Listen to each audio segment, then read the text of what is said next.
by the Anvaya Vyatireka method, establish Atma is Nitya.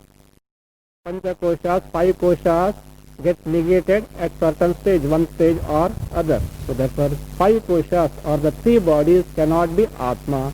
The Samvit Eka, that alone can be the Atma. So the same can this Atma ascertained so with the help of the Yukti is the same as the Brahma unfolded in the Upanishad. So that is based on the Kathabhasha. It is said one has to ascertain this way the Atma, and that is not different from Brahma. Yatha munjadisi kaivam atma yuktya samudhritaha.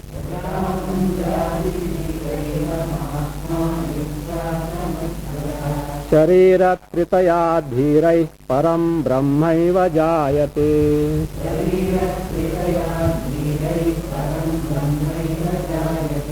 Yatha munjad isika, just as from munja grass, isika, the edible core.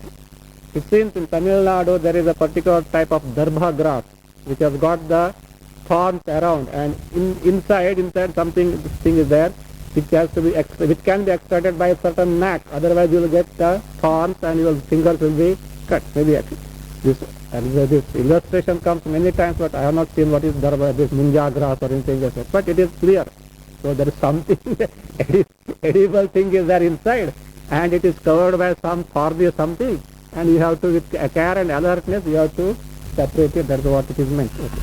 Yatha munjad ishika, just as from munja grass, that ishika, the core, the edible core is, that means separated with the due careness and alertness, or certain particular with a particular knack. So, evam, in the same manner, so, dhiraihi yuktya sharira tritayat atma samudhritaha. Samudhritaha atma, sharira tritayat samudhritaha atma param brahmaiva jayate. Evam, in the same manner as the edible core is separated from the munja grass, means separation. This thing means one thing is separate and distinct and separate from other. Same manner, in the same manner here. Dhiraihi, by those people who are dhiraha. So dhira, who are dhiraha? Bold people, is it? Here what type of boldness comes?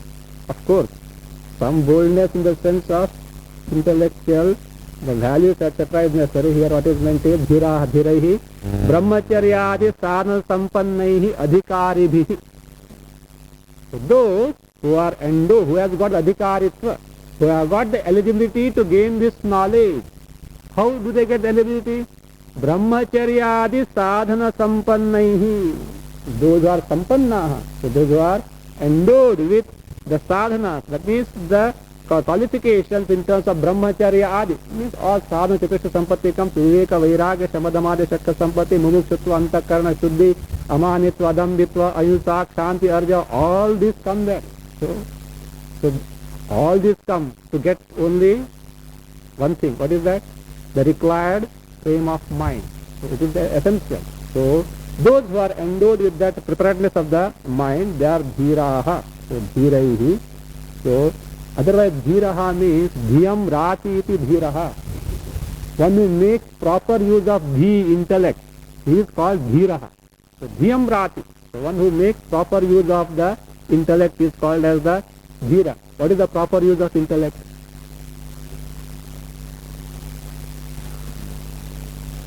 The intellect when used to get the highest accomplishment, is it not? The highest, then only it will be the proper use. Otherwise, if you use for some lower accomplishment, of course, we have used it, that may be better than misusing and abusing, but it is not up to the mark as such. Highest, that means if it is used for gaining the optimum result, let us say, some machine is there. So it will be, that means when you get the optimum result, that is what best you can say you have made use of it. So like that. Here is an instrument called the intellect. If it is made use to gain the optimum result, that can be only moksha. Then you can say you have made proper use of that. So dhiyam rati, the one who makes proper use of the intellect is called dhiraha. Locally dhiraha means a bold person. A bold person is called dhiraha. Okay. So dhiraihi, by those who are endowed with such preparedness of the mind, dhiraihi, yuktya sharira tritayat samudhritaha atma. The atma, which is samudhritaha, samudhrita means so ascertained, not literally extracted, we have seen already, so ascertained. How? Panchakosha vivekataha, evam yuktya, yuktya by yukti, by reasoning. Reasoning as applied, what is the reasoning was applied? Anvaya vyatirikabhyam.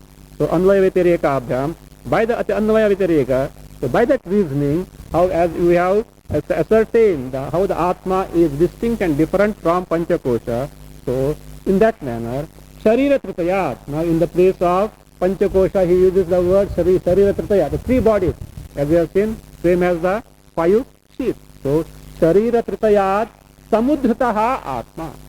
The Atma which has been Samudhrita means, uplifted literally means which has been ascertained. That Atma Param Brahma eva jayate, really becomes Param Brahma in the sense that Atma is not different from Brahma. Don't think that Atma is ascertained, so is something, and there is something Brahma called in the Upanishad is told there. No. The very same Atma is the Brahma that is unfolded in the Upanishad. So there is no distinction between Atma and Brahma. So that one who does this, he discovers himself to be Atma. So here we can take this way. धीरैहि शरीर युक्त्या शरीर तृतया समुद्रतः आत्मा, that very Atma itself Param Brahmeva jayate, he verily becomes Brahma means he is verily Brahma. Or it can be taken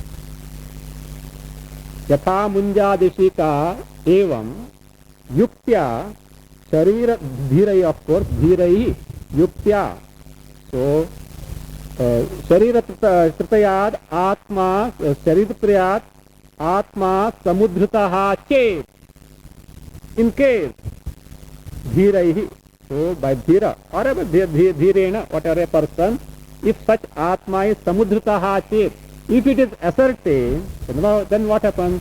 Saha adhikari parabrahmaiva jayate. That adhikari, the one who has discovered the Atma, so verily becomes Brahma. How verily becomes Brahma? How? Because he is verily Atma is not, he has discovered himself to be Atma. That Atma is not different from Brahma. So he is verily Brahma. So the Atma so ascertained is verily Brahma.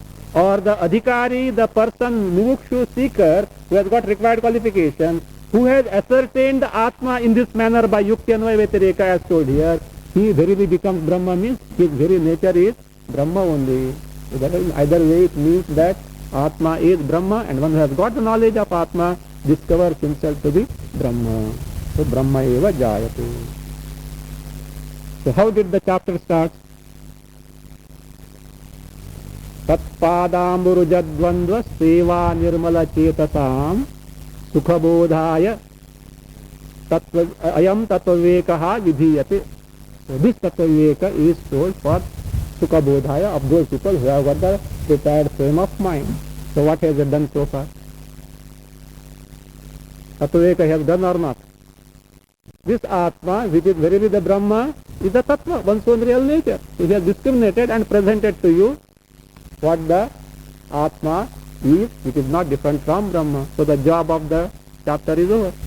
Why should he continue any further? It would have been nice, is it not? So he had stopped here. So because after all he has to conduct the Tattva Viveka. That has been done so far, that has been accomplished so far. So there is nothing to be done hereafter. No. So that is because the author knows what has been established in terms of Tattva Viveka so far is mainly based on Yukti. In stanza 10, see, he has said that Yuktya. Okay, stanza 10.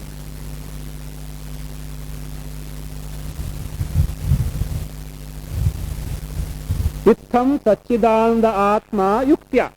So Yuktya Siddha. So in this manner, that Samvit etc. then allied. By Yukti we have asserted. Again here Panchakosha Viveka was ascertained based on the Yukti only. So therefore, and that Atma is same as the Brahma unfolded in the Upanishad that was supported. That was Shruti was brought to support that. So but ascertainment of Atma was based on the Yukti only. So Yukti by itself cannot be the Pramana. Yukti by itself cannot be the Pramana, the means of knowledge to know myself. Do you know why? Yukti, reasoning, is a product of intellect. Intellect only operates in the field of yukti. But for yukti, what you need is certain data. Some data known to you, perceptible data is necessary. Then only you can analyze, codify, and therefore that has come to a conclusion. So now about Atma, what data is available to you? Is Atma available for perception? If perceptible data is available, then you can say, oh, you can analyze, etc., and come to a conclusion. And these are the things available. Just as wherever there is smoke, there should be fire. So because you have seen it at many places, wherever there is smoke, there is fire. Therefore, you come to a conclusion that wherever there is smoke, there is fire. Inference can be drawn. So like that, we don't have any perception about Atma, partially or otherwise. So it cannot be the field of reasoning.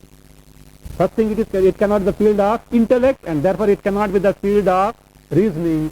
So therefore, yukti by itself cannot be a valid pramana to ascertain what the Atma is. Then why do we make use of? Because to understand better what has been unfolded by the Shruti. That's why we have seen many times, Shruti Sammata Yukti. We make use of the yukti which is that means in support of the Shruti.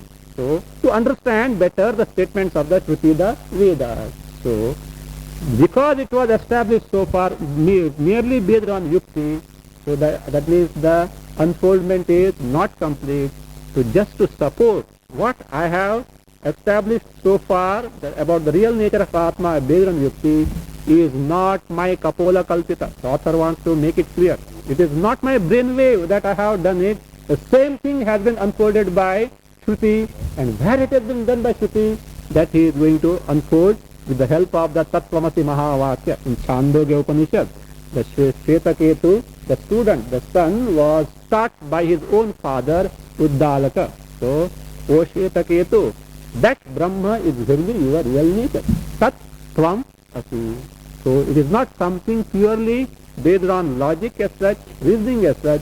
It is verily that is declared by Shruti. So therefore to corroborate the yukti, he brings forth the Shruti, and thereafterwards what is exactly the meaning of the Shruti? How this Shruti, that means Shruti Vakya, Mahavakya, so Tattvamasi, how it unfolds one's own real nature, the Atma, as not different from Brahma. How is it? So he analyzes and presents before us. So from stanza 43 to 48, Tattvamasi Vakyartha Nirnaya. So the ascertainment of the Mahavakya, Tat Tvam Asi. So by now you know what is a Mahavakya. I am sure Swamiji has thoroughly tried that. Mahavakya is not a long Vakya. So it's not such a thing, it is Akhandartha Bodhaka Vakya. The Vakya, the statements which unfold the Akhandartha. Akhandartha means my nature to be not different from the Brahma. Akhanda means there is no Khanda. Khanda means break, limitation. So what is Akhanda really? That which is free from limitation, Brahma alone. So my real nature as not different from Brahma, that alone is Akhandartha. So Akhandartha Bodhaka Vakya, the Vakya statement which reveals or unfolds the identity of the individual jiva with that of Brahma. So that is what is Akhandartha Bodhaka Vakya. Tattvamasi is one of such Vakya. There are many Vakyas in the Vedantas. So any Vakyas which reveals the identity is a Mahavakya. So here the Tattvamasi Vakya is taken and analyzed and ascertained. Its meaning is ascertained to show that what we have ascertained by yukti is the same that told in the Tattvamasi Mahavakya. Paraparaatmanorevam yuktya sambhavitaikata.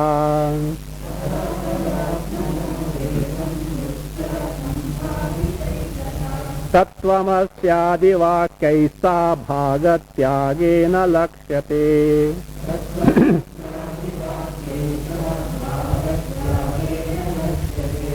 Evam paraparatmanoho ekata yuktya sambhavita. Yuktya sambhavita. Sa tattvamasyadi vakyaihi भागत्यागेन लक्ष्यते. एवं, evam means ukta prakarena, as told, as taught so far, all that he has taught so far comes there. So as unfolded so far, ukta prakarena, what has been done is paratmanoho paratmanaha and aparatmanaha. So paratma, the two atmas, paratma and aparatma, to begin with. Of course, he himself made ekata, the identity between the paratma and aparatma. Who is paratma? What is param? Deshakala vastutaha aparichinna. Deshakala vastu aparichinna means param, that which is not limited by the limitations of desha, so place, kala, time and vastu. Objectivity limitations are not there. So that is param. Aparam means which is not param, which is not para is aparam. So paratma stands for Paramatma Brahma, aparatma stands for Jivatma, so Jiva. So therefore Paraparatmanoho, of this Paratma and Paramatma and Jivatma of the Brahma, that means in other words Ishvara and Jiva. So between the Ishvara and Jiva, of these two, Ishvara and Jiva, ekata, identity, not that bringing two together as such, the oneness of both these two. So ekata, abhinnata. So they are not two distinct and different things, is one and the same thing. Maybe because of certain reason appears to be different due to error, but both are one and the same. So ekata, yuktya sambhavita, angikarita, accepted or ascertained. So has been accepted. So how? Yuktya, yukti can be taken two ways. So yukti one way, anvaya vyatireka, etc. So that can be, or yukti also. See, look here. First it was pointed out that Atma is Satchidanandaha. Satchit Paranandaha was pointed out. Okay. And in Shruti, Brahma we get, and that Brahma, what is the nature of Brahma? Satchidanandaha. So therefore, Lakshana of Atma is Satchidananda. Lakshana in the sense, the nature of Atma is Satchidananda. And nature of Brahma also is Satchidananda. Both Satchidananda means both are Satchidananda, must be one and the same. Yuktya or Anvaya Vyatireka, and earlier Yukti that was made use. So by the Yukti, either way by Yukti. So Sambhavita, Angikarita has been accepted or has been ascertained. Okay. Now, the very same truth that the Paratma and Jivatma, Jiva and Ishvara are one and the same thing has been unfolded by Tattvamasi Mahavakya also. So that means what we have done is not something different from what is unfolded in the Shruti.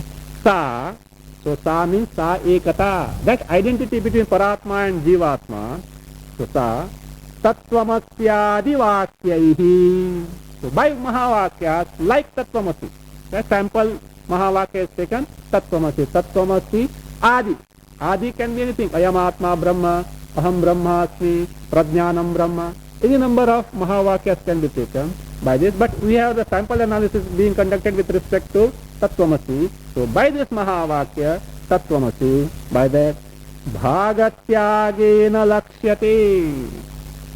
Lakshyate means is implied. Lakshanaya Vritya Bodhyate.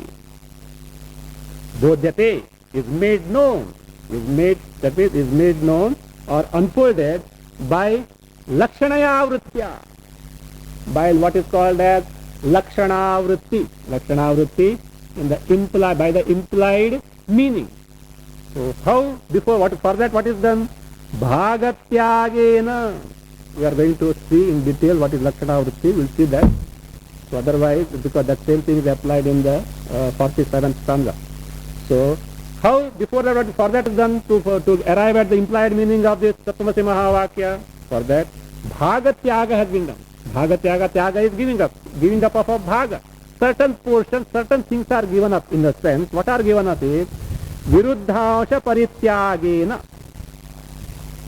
Bhagatyagena means Viruddhansha Parityagena. Two things we have got to begin with, Jivatma and Paramatma. In these, whatever opposing qualities are there, whatever opposing attributes are there, they are given up, and the common locus is taken, which is one and the same in either case, Jivatma and Paramatma. So therefore, for that means, Viruddhansha Parityaga is Literally bhagatyaga is giving up of part. So giving up of part. In the sense, what part you give up? The part that is mutually opposed to each other, contradictory to each other. Paraspara viruddhausha parityagena means paraspara viruddhataya pratiyamananam bhaganam tyagena. Paraspara viruddhataya pratiyamananam bhaganam. Of the bhagas, the portions, the parts which appear to be contradictory to each other, opposed to each other, by giving up of those part aspects. So what is that arrived at is the in the implied sense from Tattvamasi Mahavakya, the ekata, the identity of Jivatma and Paramatma is implied or arrived at. Now here we have to see what is this Lakshana Vritti. It's very important. Swamiji must have already taken to some extent, so that we can revise it. So what is Lakshana Vritti? A word, we can call it as implied meaning, that's true. Why that implied meaning has to be taken? Any word, not any word, a word can have two types of meaning. Not that all words have two types of meaning. One, that means possibility of a word having two types of meanings are like this. One is vachyartha. Vachyartha is direct meaning, the literal meaning of the word. Other meaning is lakshyartha. Lakshyartha is the implied meaning. When the words are used as pramana, in a sentence as a pramana, either word or words are used in a sentence as a pramana. Pramana is means of knowledge. So, to make the pramana operate, we should know the precise meaning of this word. Without the proper meaning of the word, you will not be able to arrive at the proper meaning of the sentence as a whole. So, we should necessarily know the exact meaning of this word. Then only we can operate the pramana, which is in the form of the word. And the words have got two types of meaning. Can have two types of meaning. One can be the vachyartha, literal meaning, direct meaning, so which is also called as Shaktyartha or Shakti. So these are the words used differently as such. So the literal meaning Vachyartha can be also converted as Shaktyartha or Shakti. So that is why. And it is gained by Mukhya Vritti. What is Vritti? We will see in the context. It is gained by Mukhya Vritti. The other meaning is Lakshyartha, the implied sense gained by Lakshana Vritti. Lakshana Vritti. So by Lakshana Vritti, it is also called Shakya Sambandhena. There it is Shakti, whereas it is Shakya. Shakya means possible, by possible relation. So now in this context, we have to know what is meant by Vritti, particularly in this context. So two types of meanings possible. Vachyartha, Lakshyartha. Vachyartha is literal meaning, Lakshyartha is the implied meaning. Vachyartha is the direct meaning, it is also called as Shaktyartha or Shakti also. It is gained by Mukhya Vritti. We will see what is Vritti. It is gained by Mukhya Vritti. Mukhya means main Vritti. Whereas Lakshana Vritti, Vachyartha is gained, not Vachyartha, Lakshyartha, implied sense is gained by the Lakshana Vritti. So Lakshana Vritti means Lakshanaya Vrittya means Shakya Sambandhena. Shakya Sambandhena, by some possible relation it is gained. For this we have to see what is this meant by Vritti in this particular context. So in this context, in the context of Mukhya Vritti which gives the Vachyartha, Lakshana Vritti which gives the Lakshyartha, in this Vritti means a sambandha, a connection or a relation between the pada, the shabda, the word, and the padartha, the meaning of the word, by which you gain the shabda bodha, the knowledge of the word. So, a vritti in this context means, see, it is a relation, sambandha. Sambandha means a relation or connection. Connection between what? Between two things. What are those two things? Pada. Pada is word. Shabda or word. Pada. And padartha, the meaning of the word padartha, the relation between the word and the meaning of the word by which one gains the knowledge of the word, shabda bodha. One gains the knowledge of the word. That sambandha, that relation is called as the vritti. So, that is vritti. In the vachyartha, the vritti is mukhya vritti. Mukhya vritti means the direct connection in the sense the word itself. For example, mango. Those who are in India and those who know English language, so that well, suppose you go and as a village folk you say mango. Nowadays I think they are educated, but they may not know. So then what is it? Why? That word itself directly conveys him this particular type of fruit. All they know, mango. The mukhya vritti. So that means the relation between here the word and the knowledge of the word is direct. But at times what happens is the meaning given by the word in the literal sense may not be sensible. It is not means word or word, that meaning may not be sensible. Then give it up, is it not? Whatever that is not sensible you have to forget, is it give up? No. The source of that statement is very authentic, highly authentic. The obvious meaning, the direct meaning of the word is not at all sensible. But the one who has made the statement and used the word cannot be dismissed so lightly. For example, let us say Lord Krishna said something and the obvious meaning is not that sensible. You can't dismiss. Kuch ho gaya. No. So means there must be some meaning for that. So when the direct meaning is not sensible, mukhya vritti is not sensible, then we have to go in for a implied meaning. So we have to find out a possible relation with these words and the actual meaning that was conveyed by the one who has used the word. So this is what is called lakshanaya vrittya means lakshana means lakshanaya vrittya means shakya sambandhena. Shakya means possible. Not the direct meaning, not the mukhya vritti as such. Some other possible meaning must be there. So that has to be searched or investigated into. That is what is called lakshana vritti. So what is done in the lakshana vritti, in the implied sense, is that, see, either the word, that means certain meaning of the word or words is either deleted or it is retained and something else is, relevant thing is added, or certain part is given up, certain thing is retained. This is what is done. So that is how we get the implied meaning. Different types of lakshana vrittis we see in detail. We get the implied meaning. Now here he says, Tattvamasi Mahavakya. So the meaning of that can be gained lakshanaya vrittya by the implied sense only, because the mukhya vritti, the direct meaning, is not going to make any sense. Because Jiva and Ishvara, as they obtain today, cannot be one and the same. Because we know, let us start from what we know. We know the Jiva as Alpadnyaha, Alpashaktiman, is it not? So he is a limited guy, his knowledge is limited, his capacities are limited. So therefore, and Samsari, Janma Maranavan, subject to birth and death. But we have heard about Ishvara, though we may not know it, of course. So we have heard about Ishvara as Sarvajnaha, Sarvashaktiman, Asamsari, Janma Marana Rahitaha. How can both be one and the same?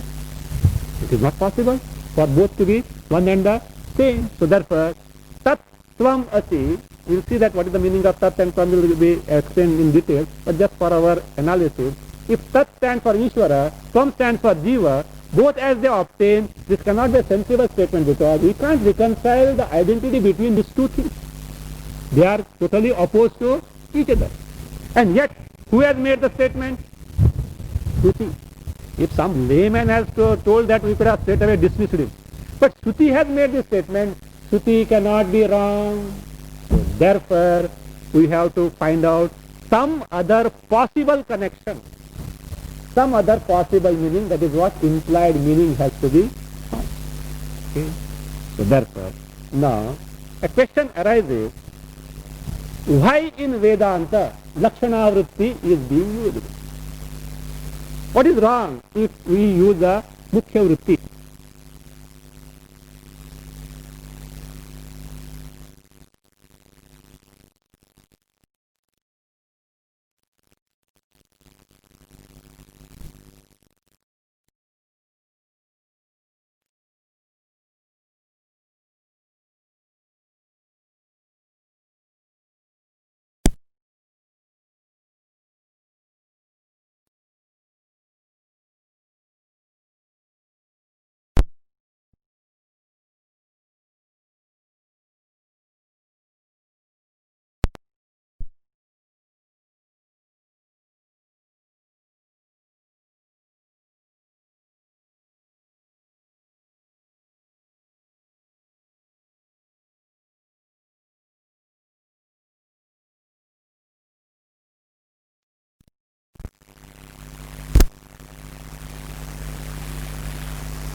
Atyartha, if it is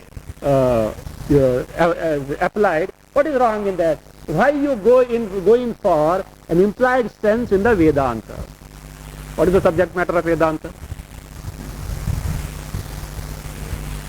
What is unfolded in Vedanta? Atma, my real nature Atma, is it not? Now, words can travel only in the realm of the objective field or whatever that is known. See? Words have got a limitation, see, of describing whatever that has been perceived precisely or other things which are known to some extent. Your feelings, etc. Not that you can't describe, but with great difficulty you can describe. But can something unknown be described by words? Atma, is it known or unknown? To begin it presently, we don't know Atma, what it is. Okay? So therefore, the words will not be able to describe what the Atma is. Nor a group of words about the known things added together also will not be able to describe what the Atma is, because Atma is not any one of the known categories. Atma is not an object like any one of the things that are known here. It is not an object. It has no Shabda, Sparsha, Rupa, Rasa, Gandha, Ashabda, etc. I have seen that. So such a thing cannot be described by the word. Either a single word can't describe, nor many words put together cannot describe. If that is the case, that is, Shruti also makes it clear. Yato vacho nivartante aprapya manasas. The speech along with the mind retires without being able to objectify this Atma. If that is the case, words are not capable of describing what the Atma is. At the same time, Shruti has made use of the very same frail words to unfold what Atma is. Means Shruti must have adopted a certain method. The words directly can't describe Atma. At the same time, Shruti herself has told that it is not possible, and yet Shruti has made use of the words, means a particular method must have been adopted by the Shruti. To understand that method, we should place ourselves in the context of the Shruti. Then only we will be able to understand what is communicated by the Shruti. If we are not in that context, if we are not aware of the context, the Shruti will not be able to communicate what she wants to communicate. So allegories also become meaningful provided you know the context. So that being the case. So this inquiry has to be conducted by knowing well the context that is there that is employed by the Shruti. So how it is to be done? That is the reason why we should go to a person, a master, the guru, who knows the context and who is able to unfold the context that has been employed by the Shruti to make us know what the Atma is. That is why in Mundaka we find tadvijnanartham sa gurumevadhigacche gachet samitpanihi shrotriyam brahmanishtam. So to gain the knowledge of that, So the mumukshu should, Pariksha Lokan, etc., the one who has got the brahmana, the one who has got the matured mind, should go to whom? Guru. But he is not just Gurum Gachet told. Gurum Eva Gachet. Evakara is emphasis there. And do you know how Shankaracharya comments on that? That Evakara means you have to go to Guru and Guru alone. One should not conduct the inquiry of one's own. While commenting on this, Bhashyakara says in the Bhashya, Shastrajñopi svatantrena brahmanveshanam na kuryat. That Eva, to Guru alone you go. Even though the person is Shastrajña, one has studied a lot about other Shastras, Nyaya, Tarka, grammar and all this that. But for heaven's sake, don't enter into the inquiry of Brahma, Swatantrena of your own, because if you don't know the context, you will miss what the import of the Shruti is, and he is an intelligent person and he will come to a wrong conclusion. Once he comes to a wrong conclusion, never in lifetime he will turn to Vedanta. Means the only means at disposal he will deny himself. That will be the case, Guru Meva Abhi.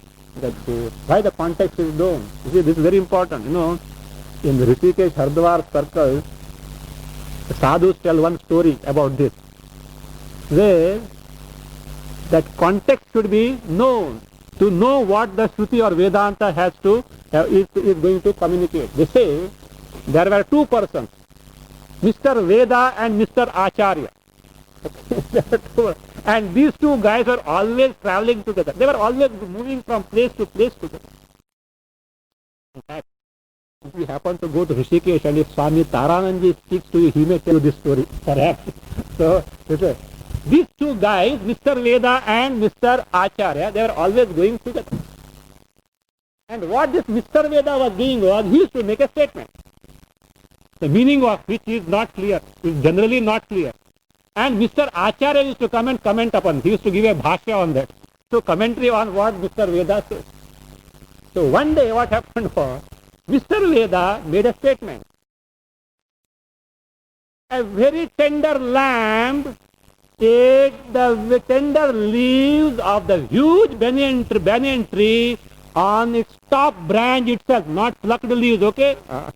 That means a newly born lamb, hardly few days old as such, so ate the tender leaves of banyan tree from the top branch. And what type of banyan tree it is? A huge banyan tree from the top branch. This is the statement made by Veda. What do you understand? Leave alone a lamb. Can a goat climb up the big banyan tree? But he has made this statement. So we don't know what the meaning of that. So we have to go Sharanam Gachet whom? Acharya. So you have to surrender now to Acharya. So Acharya gives which Acharya? Mr. Acharya. So Mr. Acharya gives the commentary now. Say, so now please think of it. There was a well, there was a deep well wherein there was no water. Dry well was there. And from the bottom of the deep dry well, there grew one huge banyan tree. And what happened? Its branches got spread on the earth. Its branches got spread on the earth. The root is where? At the bottom in the deep well, and it has grown so big as such.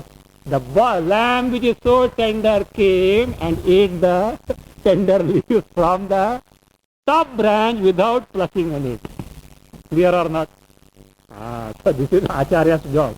So this is what the Guru has to do. The context should be known. Otherwise it is meaningless. How can a lamb can eat from the top of the huge banyan tree? So therefore, we have to place ourselves in the context of the city. This is done by the Guru. Of course, both the Guru and the Shishya should have the required eligibility or adhikaritva. Then only it can work. So that is there. Otherwise, that will not, communication will not work. But this is how we have to make use of the implied meaning, and to know the implied meaning, the context has to be known, because there is a sampradaya, there is a method of teaching. So it will not be clear unless you place yourself in that particular context. That is why in Vedanta we have to take help of Lakshana Vritti, the implied meaning. Now the question is, how many types of Lakshana Vrittis are there? So there are 3 types of Lakshana Vrittis. So implied meaning is gained by the 3 varieties of this. So 3 types of are there. One is Jahal Lakshana Vritti, other is Ajahal Lakshana Vritti, third is Jahad Ajahal Lakshana Vritti, or Bhagatyaga also is called. Bhagatyaga means part is given up. Now we have to find out what is Jahal Lakshana Vritti. Jahati Lakshana Vritti, Jahal Lakshana Vritti. Jahati means give up. You give up something. So wherein means something is given up and something relevant connected to that is taken. For example, the famous example that is given is Gangayam Ghoshaha. The Ghosha, the hamlet or the village on the Ganges. Gangayam literally means in the Ganges, means on the Ganges. The hamlet on the Ganges, the village, small village on the Ganges. Is it possible? How come on the river Ganges there can be village? So the Mukhya Vritti, the direct meaning is not sensible. That we have to find out a possible other meaning provided the source is authentic. So means you give up Ganga and take something relevant. Gangayaha tire ghosha. You give up the Ganges river and take the tira. Tira means bank. So the ghosha, the hamlet or the small village on the Ganges bank. Now it is sensible, is it not? So Gangayam ghosha. So therefore, why? Because in the river Ganga there cannot be any village. So that is what Gangayam, that means you take the something connected to that, relevant in the context. The context must be known. Relevant in the context, Tiraha. But you take the bank means what it means. Gangayam Ghosha means, literally it means the small village on the Ganges, not on the Ganges, on the Ganges bank. Other can be given, other we have seen. Manchaha Kroshanti, this example was given. Manchaha Kroshanti. Mancha means cots. Cots are crying. Other day some other context we have seen this example. Cots can't cry. What does it mean? Manchasthaha Kroshanti. Manchastha means the patients on the cot are crying. Means let us say some agonizing disease, all the same types of patients there, and they are undergoing agonizing pain, and therefore they are crying. So Manchasthaha, the people on the cot means the patients on the cot are crying. Or we can say from cradle to the grave. What does it mean? It can mean something connected to the cradle, means infancy. From the infancy to the grave means what? Death. Pen is mightier than the sword. Pen cannot be mightier than the sword. Means learning is mightier than the military power. Like this, we can give the different examples where the literal meaning is not sensible. You take something connected to that. Or also you can say, please address the chair.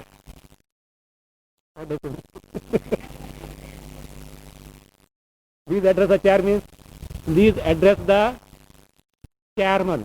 Actually, we need not say chairperson in India, I think. Okay. Chairman, okay, chairperson. So please address the chairperson or chairman. You can't address the chair as such. So this is what is the means you give up something and take relevant to the thing, then by possible relation is there. That is what Jahal Lakshana Vritti.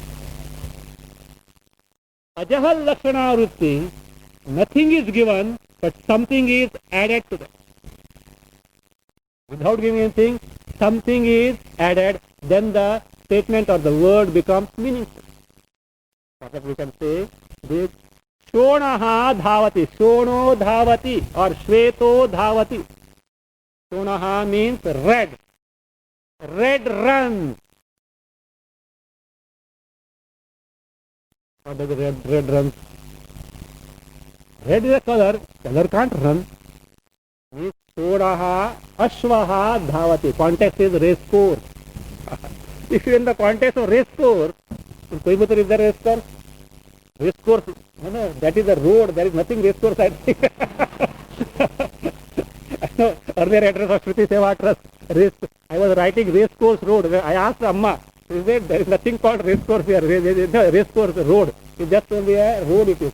And maybe elsewhere, maybe race course, maybe they're okay. I don't know. So that means in the context of race course, if you say the red run, oh, you understand what is that? Red horse run. Or in the ashram, beards are going. Context should be known. Means what? Brahmacharis and swamis are, not brahmacharinis, okay? Brahmacharis and swamis are going, beards to. Guns march. Guns can't march. Soldiers carrying the guns are marching. The parental roof.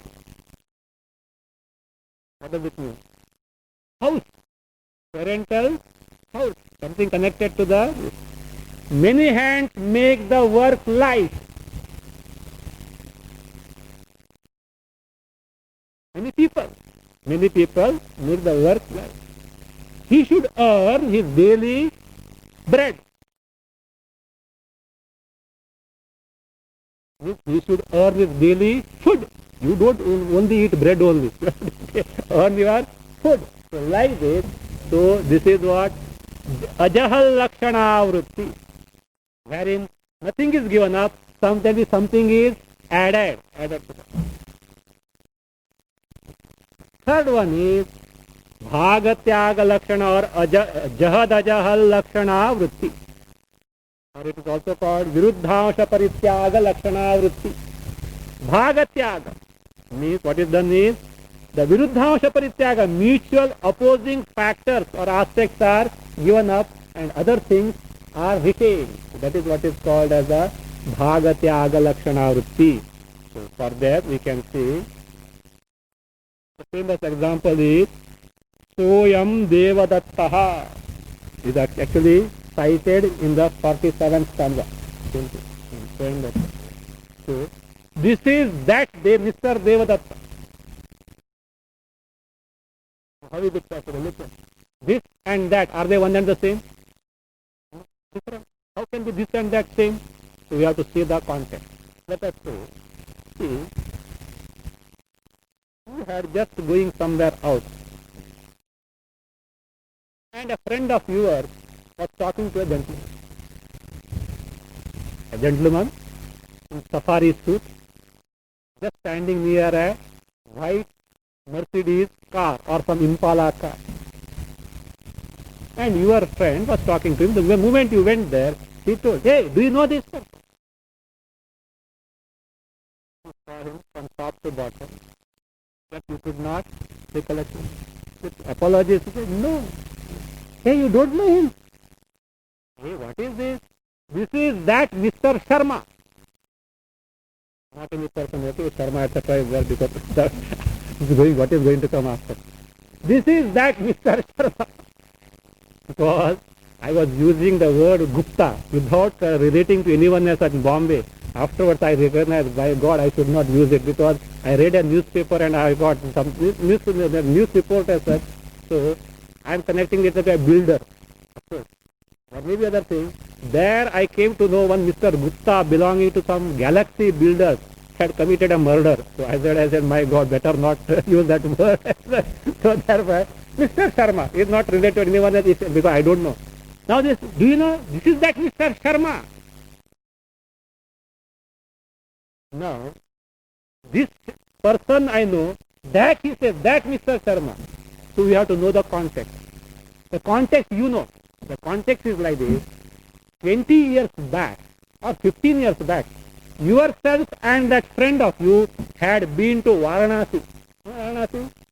Kashi. And there you had stayed for 3 weeks. And every day you were frequenting a pan bidi shop. Not for bidi, but for pan, okay?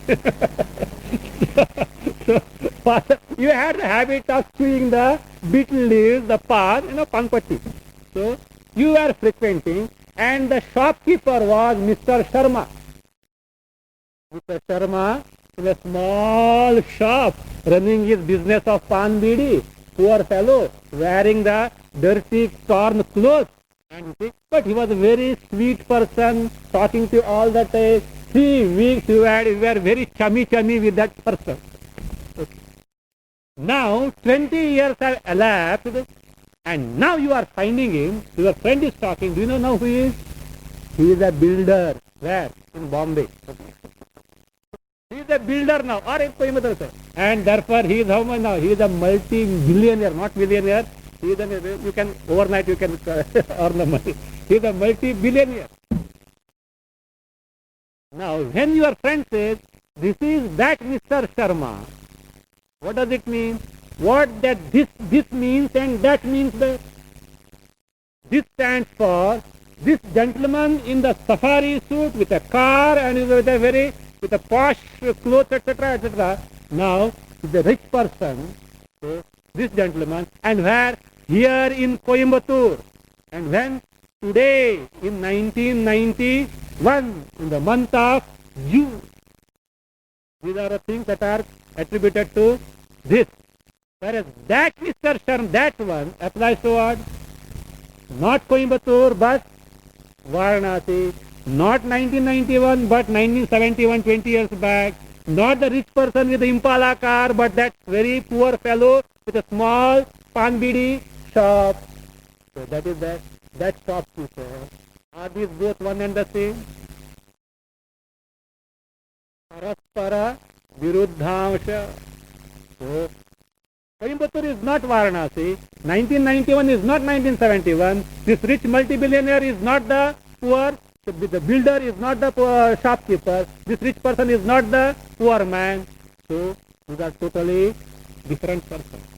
So Paraspara Viruddhansha, you give up now and take the locus.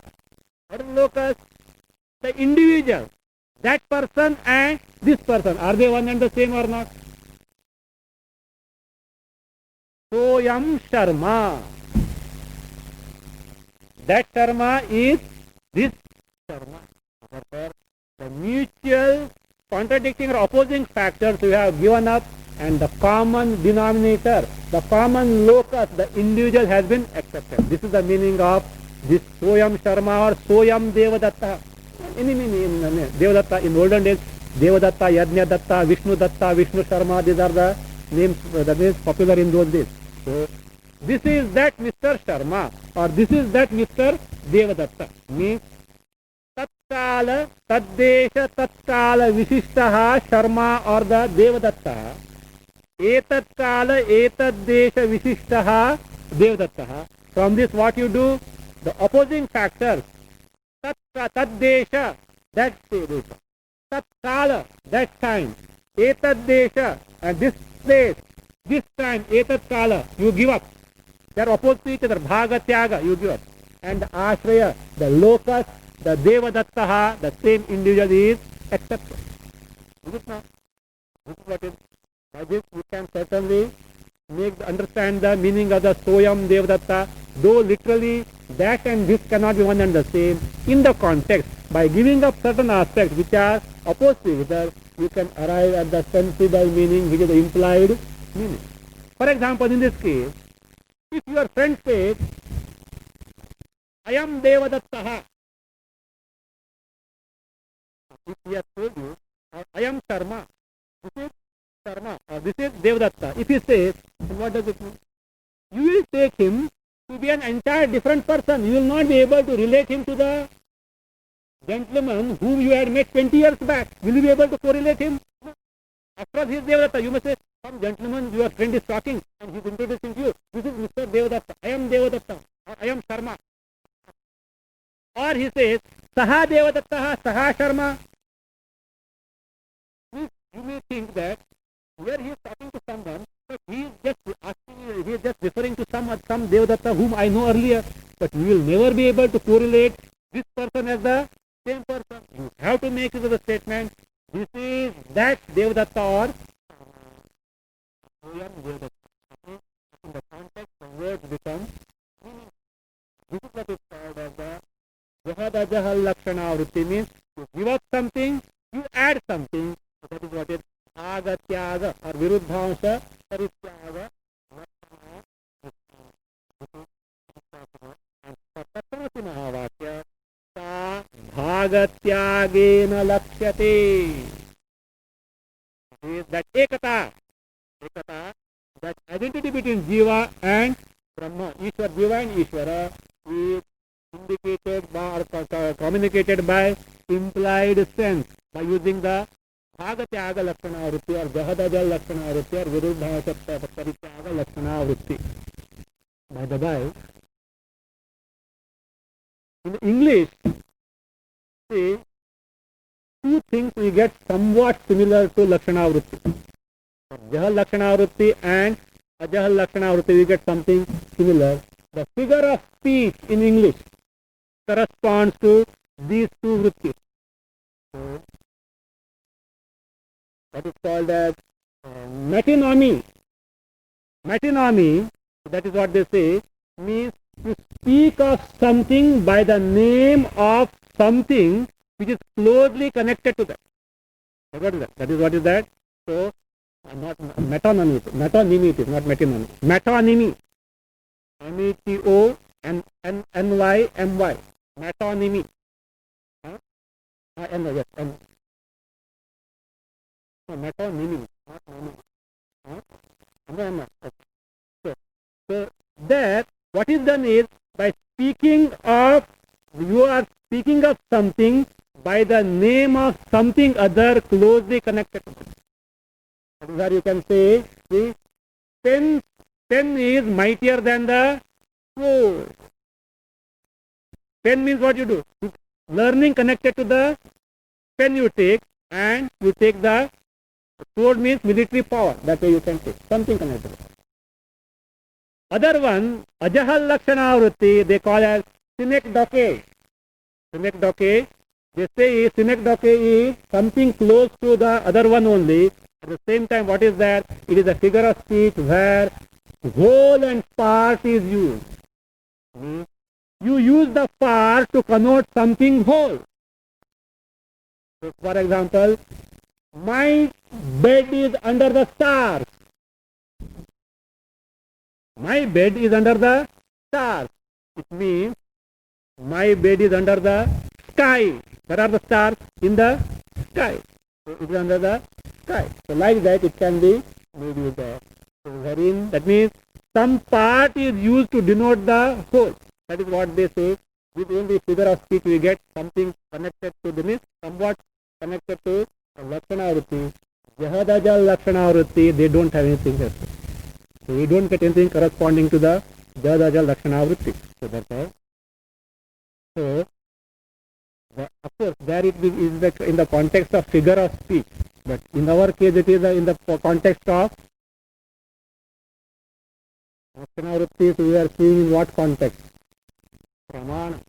Very important thing. It is in the context of Pramana. So for know the Pramana, we should know it. And more important is the Jahadaja Lakshana Vritti, because that has got a very important role to play in the context of ascertainment of Vedanta Pramana. So therefore, this is how Bhagatyagena means Lakshanaya Vrittya Lakshyate. Lakshyate means Bodhyate, is made known, is revealed, is taught.